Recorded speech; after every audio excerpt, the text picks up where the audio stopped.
Alright mga bossing, ito yung iba pang solusyon paano isolve yung dama puzzle sa kalaw. Okay?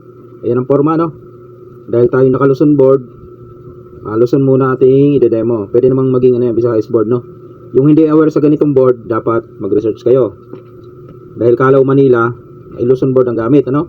May dalawa po kasing board ang ginagamit.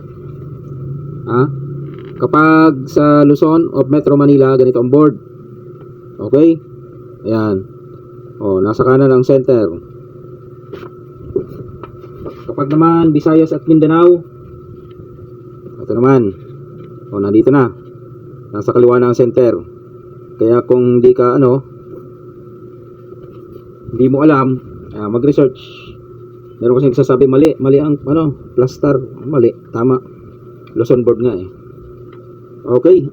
Ang rules diyan, sulong sa pula, talunin ng itim, walang mayor dama. Papunta doon ang pula, ang itim papunta dito. Dito siya dadama, pag nakarating.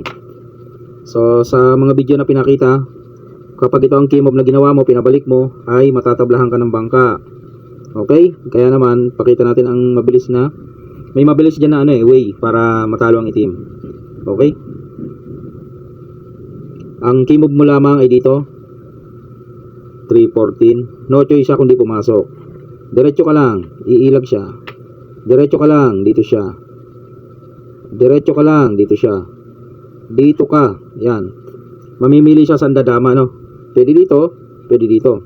Ngayon, ang sinasabi ko, kung dito siya dadama, palitan natin, dito. Ayun. Maganda-ganda, mabilis ang kanyang dyan. Mabilis mo masolve. Bakit? Kasi dadama mo lang ito dito. Yan. Pagdama mo dyan, marami ng threat sa kanya. Bawal na siya dito. Kasi may pakain dito, matatlohan, di ba? Okay. Ganun din kung dito. May threat uli kasi may pakain ka nga doon, Matitres uli. Bawal din siya doon kasi may pakain na naman. So saan lang siya pwede? Doon sa dulo. Balik siya doon sa dulo. Wala, yun lang talaga No choice. Ngayon, yung isa mo, idama mo sa sentro. Yan. Idama sa sentro. Sabihin, bawal siya dito, bawal dito. Kasi may pakain nga doon Nabubutas, Kaya naman, ang mangyayari, ang gagawin niya dyan, babalik siya dito. Ang purpose niya dyan, ay ayun ang gusto niyang mangyari ng bangka, siguruhin mo yan, kasi wala namang walang suporta. Maingay yung bangka, sasabihin, ay, nagkamali ka ako. Wala nga palang suporta yon, mananakaw ika. Sisiguruhin. Pag nagpakagat ka doon, naniwala ka doon, tabla yan. Ito, pag siniguro mo, walang suporta, tabla yan. Yan. Kaya marami nadali dyan Ang best dyan, ito, papakain mo na. Okay?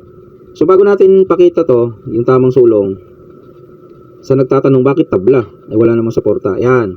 Sagutin natin, bakit tabla? Kasi, itong dama ng itim, susulong ng isang move. Kakain yung dama mo. Tapos, ibabalik niya lang. Kakain yung pin mo. Yun kung makakain niya to, nababoy ka doon. Baboy yun hindi makalabas. Ikaw naman, hindi ka makasulong, hindi ka makadama kasi may nakaharang. Ito lang yung available mong isusulong. Pag sulong mo ngayon, kakainin ulit. Hindi parehas na kayo ng pyesa, tabla na. Yun yung sagot doon kung bakit tabla. Okay, balik natin. Sinagot lang natin, Yan. So, ibig sabihin, huwag mong pag-interesan. Huwag mong pag-interesan. Huwag kang tumatol sa tukso. Yari ka. Sisira ang buhay mo. Ang best mo ba ito? Pakain. Yan. Pagkatapos, dos. Yan, dyan lang. Okay? Yan na. 2 versus 2. 2 versus 2. 3 versus 2. Yan. So, ano susulong niya? Piyon o dama? Anong gusto nyo? Pag dama sinulong niya, dito siya or dito, knock out na. Pakain. Tapos, pakain. Sakto, man to man. Pag sulong niya, sulong ka rin. Pag sulong niya, sulong ka rin. Di ubos, talo siya. Okay? So babalik ko lang, meron dito, meron doon, meron dito, may dama dito. Natalo dun no. Kaya ang magiging choice niya, ipapakain niya. Ayun na nga lang. Yan. So magiging 3 versus 1. Dapat sa 3 versus 1, kung damador ka, marunong ka manghuli niyan. Ha? Kasi maraming sulong. 12 moves nga ang bilang dyan Okay? Magbibigay lang ako ng example paano hulihin yan. Sample lang ito. Kasi pwedeng sumulong dan ng itim, dyan, doon. Marami siyang sulong. Ngayon, dito magsasample ako dito. Yan. Pag sulong dyan ng itim, idama mo.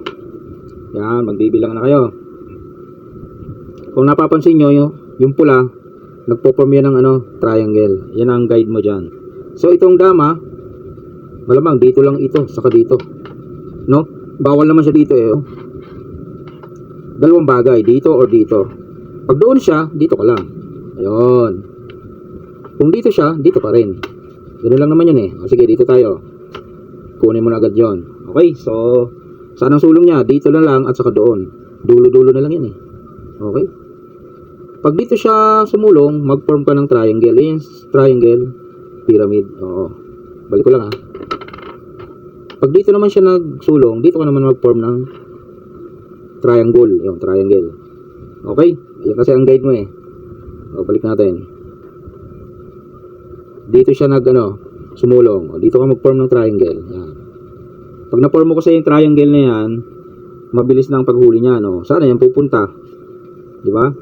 Wala nang kalalagyan yan Kung dito siya pupunta, pwede ka na dito. Talo na yan. O di kaya naman, yung nakaugalian na sulong, ito.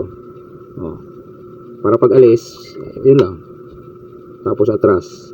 Yun. Yan yung pyramid. Yan.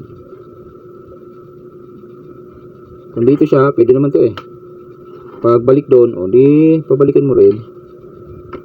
Tapos ganyan. Di ba? Pyramid. Paano kung dito naman siya?